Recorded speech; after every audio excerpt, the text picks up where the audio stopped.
Good morning. Today is Monday, November 8th, the day 4. Please stand for playing of our national anthem and remain standing for the land acknowledgement.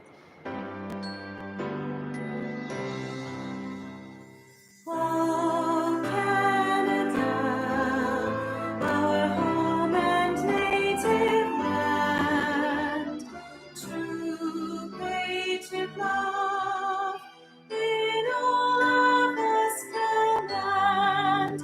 With glowing hearts we see thee rise, a true North strong and free. From far and wide, O Canada, we stand on guard for thee. Lord, keep our land glorious and free.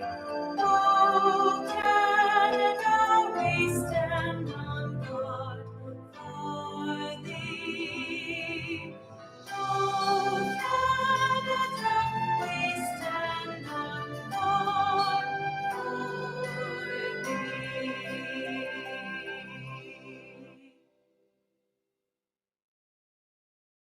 Bonjour.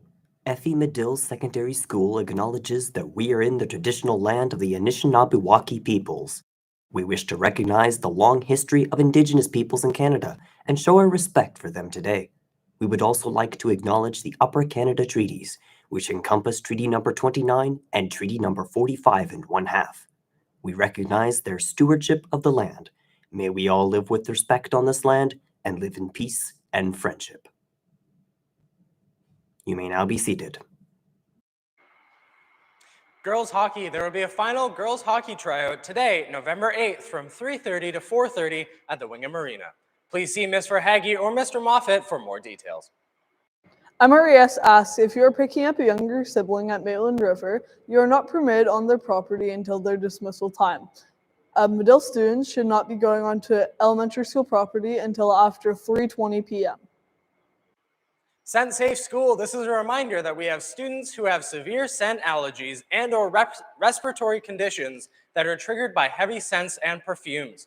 Please be considerate and allow everyone to access a safe school by not wearing heavy perfumes, colognes, and sprays. Save the date for semi-formal. Semi-formal tickets go on sale next week. Save the date. Friday, December 2nd from 8 p.m. until 11 p.m. is our semi-formal dance. There will be price incentives for students who hold a student card. Student council meeting. A reminder that today at lunch, student council will be meeting in the student council office. Please come if able to attend. Spirit wear. Tomorrow at lunch in the cafeteria, spirit wear will be on sale. Bucket hats are $15 and hooded sweatshirts are $40. You can place your order with cash, a check made out to the school, or through school cash online. All orders must be placed on or before Thursday, November 17th. Guaranteed delivery by Friday, December 16th. These make great Christmas gifts. High Skills Major Field Trip. Attention all High Skills Major construction students. If you are part of Medill's Construction High Skills Major program, you would have received a permission form yesterday. This is a mandatory field trip for all grade 12 students, as this is a necessary component to get your Red Seal diploma. Grade 11 students will be on a first-come, first-served basis, so get your permission form into Mr. Pools or Mr. McCaig this week. We will be going on to tour Royal Homes and Brightspan this coming Monday, November 14th. We will also be handing out some free swag, so don't miss out. Senior boys basketball. There will be a senior boys basketball tryout in Gym 228 this Thursday after school from 3 to 4:30. Please see Mr. Holman if you can't make it. Drama meeting. There will be a meeting for the Drama Guild tomorrow, Wednesday at 11:40. Come early with your lunch. All are always welcome. In the cafeteria today, chicken fajitas and a side. Now we have a Remembrance Day video.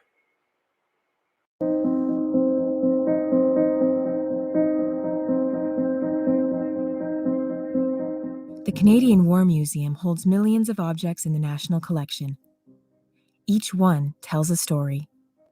This letter is more than 100 years old.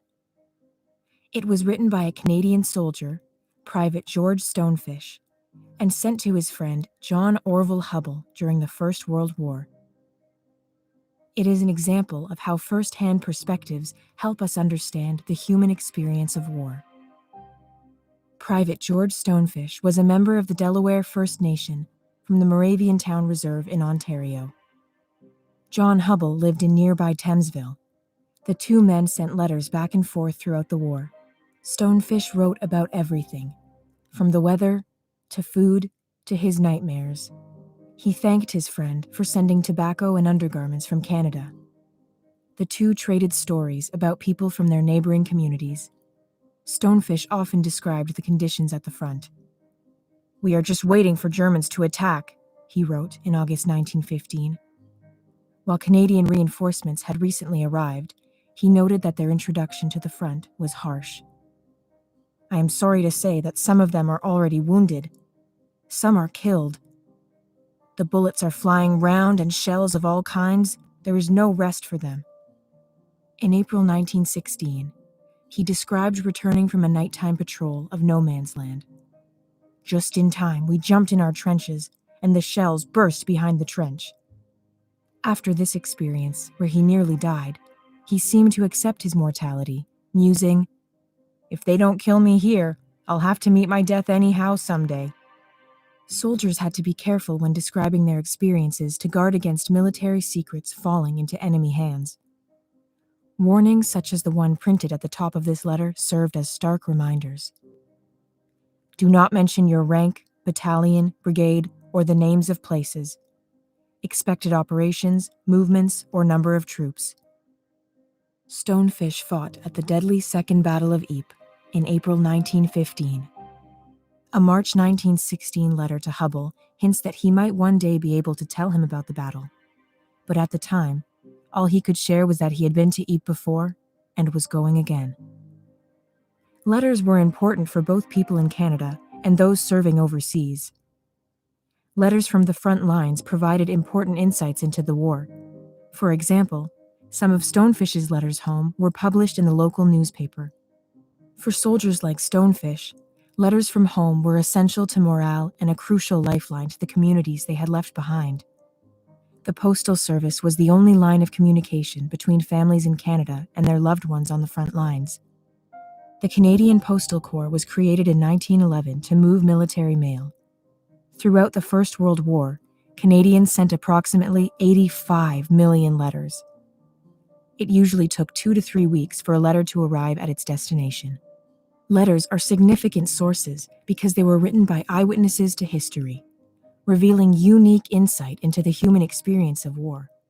In the case of the First World War, over 600,000 Canadians served, and tens of thousands of letters have survived. Each letter is unique. Each tells us something about the men and women who served, including many who never came home. Correspondence, like that between George Stonefish and John Hubble, helps illustrate how soldiers and Canadians at home made sense of a global war that cost millions of lives. Letters also provide access to voices that are not always heard in official histories or government reports. Like any source, letters should be read through a critical lens. They were authored by individuals who had their own unique perspectives. Writers 100 years ago, as today, selected information to include and to omit. They may have written in haste, or while upset or tired. Despite limitations, letters remain one of the richest resources for us to understand the past. The Canadian War Museum holds thousands of letters in its archival collection. One of the most important ways in which letters contribute to our understanding of the past is by giving us a glimpse of people's emotions, their hopes and fears, their joys and sorrows. George Stonefish ended his April 8, 1916 letter by saying, "I will write again if I'm still alive." A handful of words convey so much about what it was like to be a soldier in the First World War. Stonefish did survive the war. At age 45, he was declared medically unfit for further service and discharged. After more than 3 years of service, he returned home in 1917 with the reputation as a highly skilled soldier. Many First World War veterans struggled to return to their civilian lives. They had witnessed, and carried out, acts of brutality that were not easily processed. Some struggled with the guilt of having survived when so many comrades did not. Others were simply unable to settle down after the turmoil of the war years. Many veterans felt adrift and often unable to speak about the trauma. All soldiers and nurses had their own war story. All veterans also faced their own challenges. We are not sure about George Stonefish's particular circumstances upon his return to Canada. What we do know is that he died of exposure near his home on February 17, 1920, and was buried in the Moravian Town Cemetery. His wartime letters remain a testament to his service.